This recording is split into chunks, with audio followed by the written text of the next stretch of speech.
Turabasuhuje inshuti bakunzi b'ikiganiro amateka ya Bibiliya. Aho turi kugaruka ku mateka y'intumwa za Yesu uko ari 12. Ubu tukaba tugeze kuri Yohana mwene Zebedayo umuvandimwe wa Yakobo. Uwo mwumva ni inkuru nziza bakate tubahaye ikaze.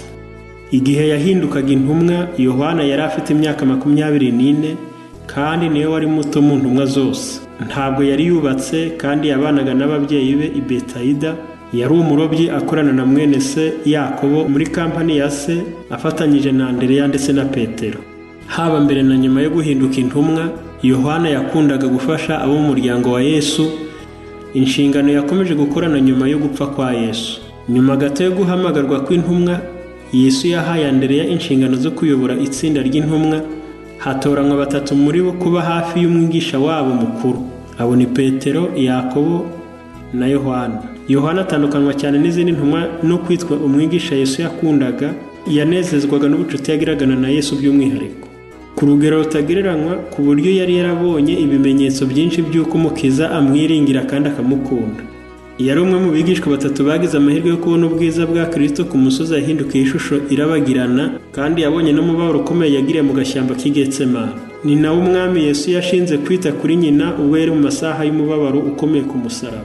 Urukundo Umukiza yakundaga Yohana ukundwa, Yohana yaje kurwitura yitanga n'imbaraga ze zose. Yomatanye na Kristo nk'uko ishami ry'umuzabibu ryomatana n'igiti. Ku bwa shebuja yatinyutse akaga kari kumubaho mu cyumba, Kristo yaciriwemo urubanza ndetse yagumye hafi y'umusaraba. Kandi amaze kumva inkuru nziza ko Kristo yazutse, yihutiye kujya kumva, ndetse bitewe n'ishyaka yari afite ahatanga Petero wahubukaga.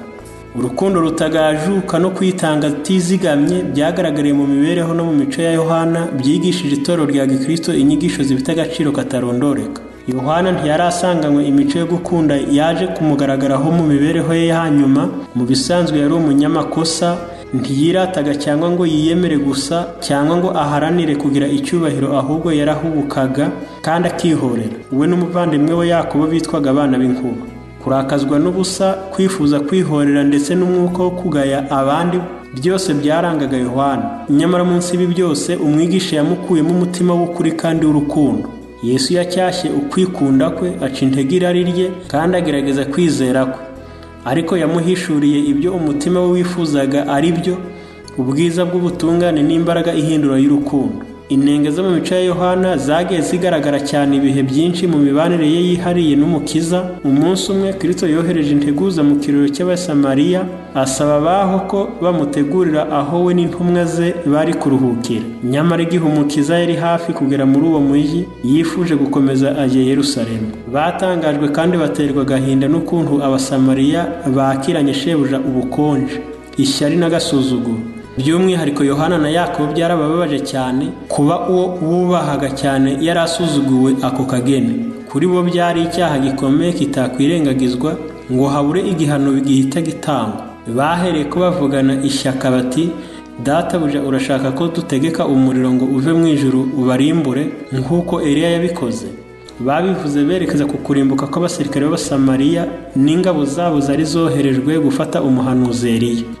Baje gutangazwa no kubona Yesu ababajwe n'amagambo yabo, kandi barushaho kubabara bumvise abacyashya avuga ati, "Ntimuzi umwuka barimo uwo ari wo, kuko Umwana w'umuntu ataje kurimbura abantu, ahubwo yaje kubakiza." Ikindi gihe ubwo bari mu mirimo yabo mbere y'ivugabutumwa, Yakobo na Yohana bahuye n'umuntu wirukanaga abadayimoni mu izina rya Kristo kandi atari umuyoboke we. Aba bigishwa bamubujije gukomeza gukora kandi batekereza ko bari mukuri. Ariko igihe babibwiraga Kristo, yabacyashya avuga ati, "Ntimumubuze, kuko umuntu ukora igitangaza mu izina ryanjye atabasha kunsebya bitamuruhije."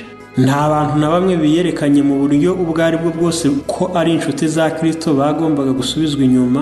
Abigishwa ntibari bakwiriye kugira umwuka wo kuba banyamwigendaho no guheza abandi, ahubwo bagombaga kugaragaza impuhwe zidafite umupaka bari barabonanye shebuja. Yakobo na Yohana bari baratekereje ko mu guhagarika uyu muntu baharaniraga icyubahiro cy'umwami wabo, ariko baje kubona ko bari bifitiye ishyari ubwabo.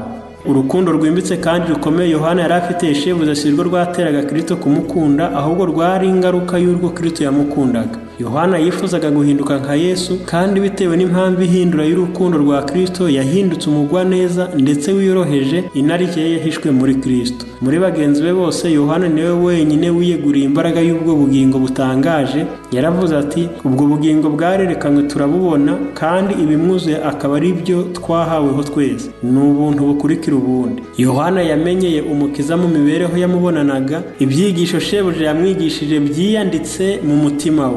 Igihe yahamyaga ubuntu bw'Umukiza, imvugo ye yoroheje cyane yarangururaga urukundo rwari rwarasabye imibereho ye yose. Urukundo rwimbitse Yohana yari afitiye Kristo nirwo rwatumaga yifuza kumubona iruhande. Umukiza yakundaga abigishwa be bose uko ari 12, ariko urwa Yohana rwo rwari ruhebuje. Niwe wari muto kurusha abandi, kandi kuko yari afite kwiringira kurenze uko umwana, yakinguriye Yesu umutima we, bityo yarushijeho gusabana na Kristo ku buryo ibyigisho by'Umukiza byimbitse mu mwuka byabwirwaga abantu binyuze muri we. Yesu akunda berekana Data twese, kandi Yohana yashoboraga kuvuga iby'urukundo rwa Data kurusha abandi bigishwa. Yahishuriye bagenzi be ibyari mu mutima we, agaragariza ingeso z'Imana mu mico ye. Ubwiza bw'Imana bwagaragara mu maso ye, ubwiza bw'ubutungane bwari bwaramuhinduye bwerekanaga kurabagirana kwa Yesu mu maso ye. Yitegerezaga Umukiza mu mwuka wo kuramya n'urukundo, kugeza ubwo gusa na Kristo no gusabana nawe byamuhindukiye icyifuzo cye kimwe rukumbi, kandi mu mico ya shebuja yagaragariraga muri we. Yohana yagiye afungwa kenshi, kandi yoherejwe ku kirwa cy'i Patimosi ku ngoma y'umwami Domisiye mu gihe cy'imyaka 4, kugeza igihe undi mwami yagiye ku butegetsi i Roma. Aha niho yandikiye igitabo cy'ibyahishuwe. Yaje gupfa ku myaka hafi 100. Nguko uko Yohana yasoje urugendo rw'ibwirizabutumwa. Turabashimiye cyane, naho ubutaha mu bindi biganiro.